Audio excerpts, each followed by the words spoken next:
Danes so težko pričakovane volitve za vse kandidatke in kandidate. Vsi smo že pošteno načeti, utrujeni in si želimo, da bo vsega konec. Jaz se seveda nadejam dobremu rezultatu, tako za stranko kot za sebe.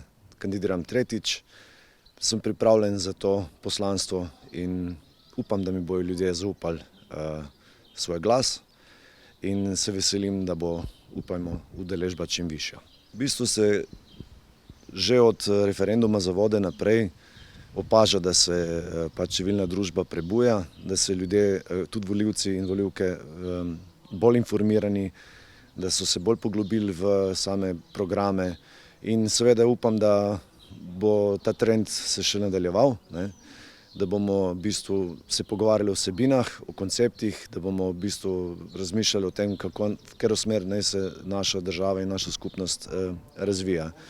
Tako da ja, veseli smo, da se zadeve premikajo, prebujajo in upamo, da ni to samo da je to samo prva znanilka pomladi, ki prihaja.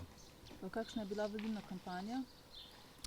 Ja, zdaj, glede na to, da sam sem že 8 let, zdaj ta že je tako, torej sam sem že 8 let na političnem prizorišču, imam konsistenco in tudi stranka ne spi. Za razliko od drugih, ki se zbudijo kakšen mesec pred volitvami, mi konstantno delamo kampanje in stojimo na ulici, komuniciramo vsebino, ne prihajamo z bombončke, ampak želimo res informirane volivce.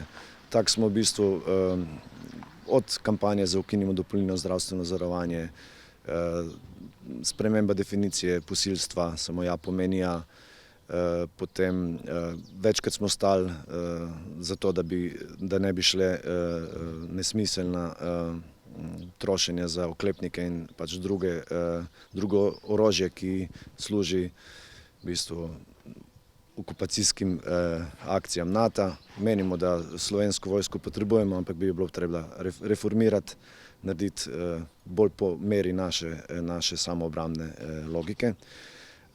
Torej, če nadaljujem še z ostalimi kampanjami, zadnja je bila referendum za vode, no in v bistvu zdaj pa smo pri volitvah in seveda tudi, ko bojo volitve, mi ne bomo spali.